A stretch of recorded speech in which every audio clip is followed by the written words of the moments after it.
Hi, my name is Geoff Webb, and this is Ask Geoff, where I answer your questions about job search and job search related matters. So come on to the kitchen, let's chat.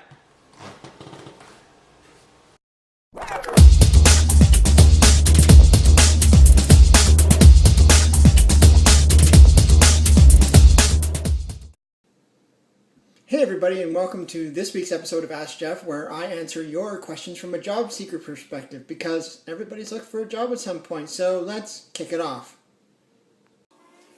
Facebook question. What's wrong with me that I can't find a job? Looking for those negative aspects and honest reasons behind failure in landing a good role. Okay, so we really only have one question this week, and it comes and it's kind of a tough question to answer. So I wanted to just address this in one single way, or in one single episode. So I think from a job seeker perspective, sometimes people get frustrated. They get frustrated in their job search. The longer it goes on, the more desperate you feel about getting a job, and the more desperate you feel about getting a job, unfortunately, the more that's going to show when you try and interview for those positions.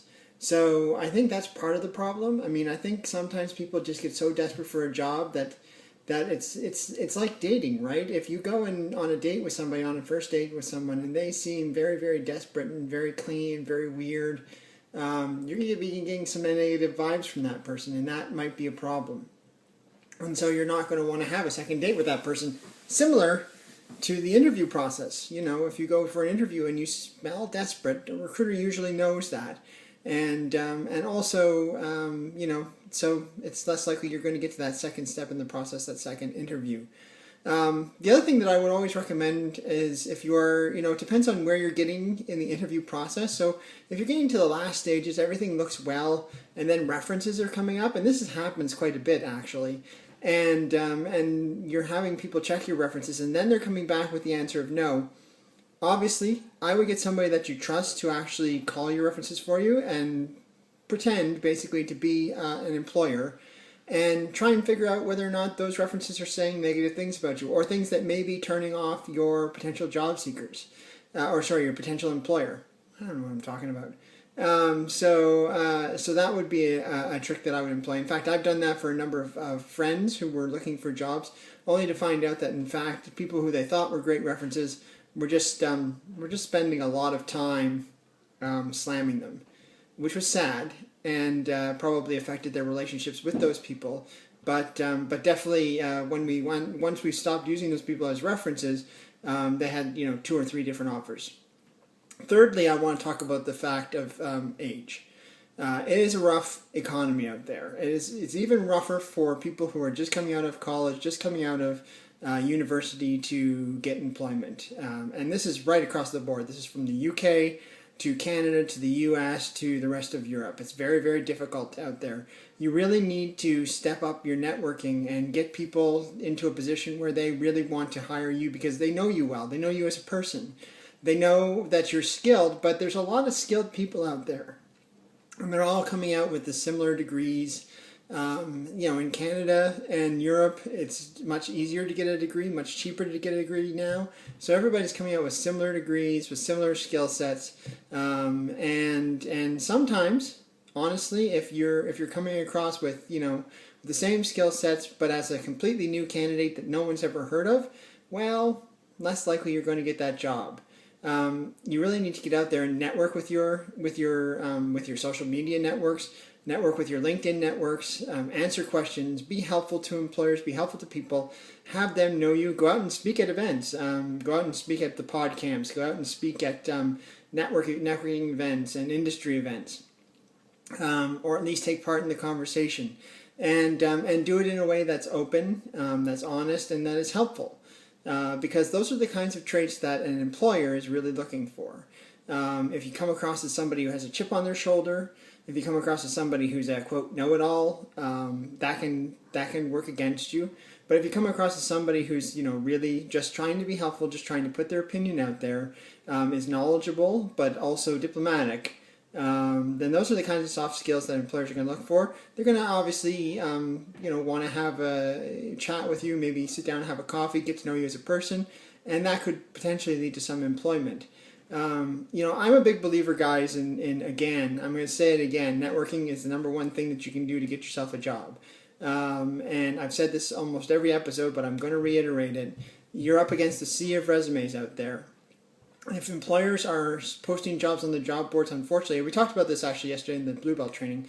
Unfortunately, what they're posting their jobs out there on job boards, they're getting hundreds and hundreds and hundreds of resumes that they don't even want to disposition themselves. So what they end up doing is they end up going towards the ATS vendors and saying, can you disposition these people for us through an algorithm? It's dumb. It's just dumb.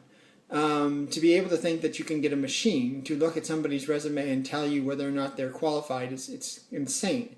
But it's happening. So recruiters out there are going out there and they're using their ATS as sort of a crutch, basically, because they're focusing on this sort of post and pray mentality, and unfortunately your resume can get lost in that pile of resumes. So unless you're being very, very guerrilla-like in your marketing tactics as a job seeker, chances are you're not going to be able to land that first all-important job, and you want to be a little bit picky about it as well. So hopefully that helps answer that question. I know I've gone on a little bit long here, but I felt it was really important to address my thoughts on this question, and hope that was good.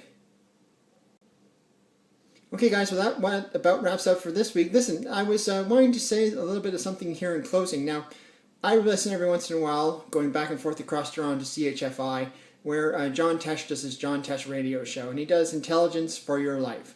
And recently, he's been coming up with some job search tips. And some of those tips have been complete and utter rubbish. Crap tips. And the one that really got me last time was he said, never send your resume from your current employer's email address, because your future employer may think that you'll do the same to them. Well, John, if it's a future employer, and I think that it's fair to assume that pretty much everybody is going to be doing that.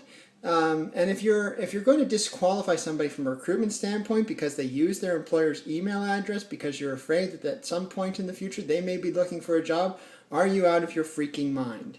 Most of the people in the world today know this is not a great economy. It's going from contract to contract more and more. The world of work is changing. In the last 5 years, the amount of contractors in North America have gone from 36% to 63%.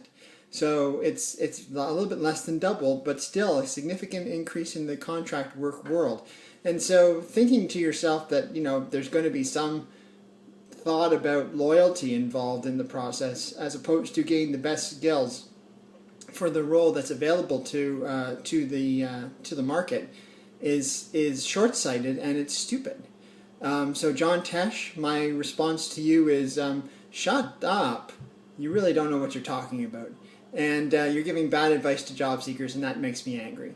So please don't take that man's advice. He really doesn't. It's like Dr. Phil for job seekers. Anyways, that's my rant for today, guys. Hope you've enjoyed the episode. If you do enjoy it, give us a thumbs up, because not only does it help the show, but it shows us that you care. And also, if you want to see future videos, then press that subscribe button, because we love our subscribers as well. It's a rainy day here in Toronto. I hope you are going to have a fantastic weekend wherever you are. Good luck in your hunt. Happy hunting. And I will see you all next week.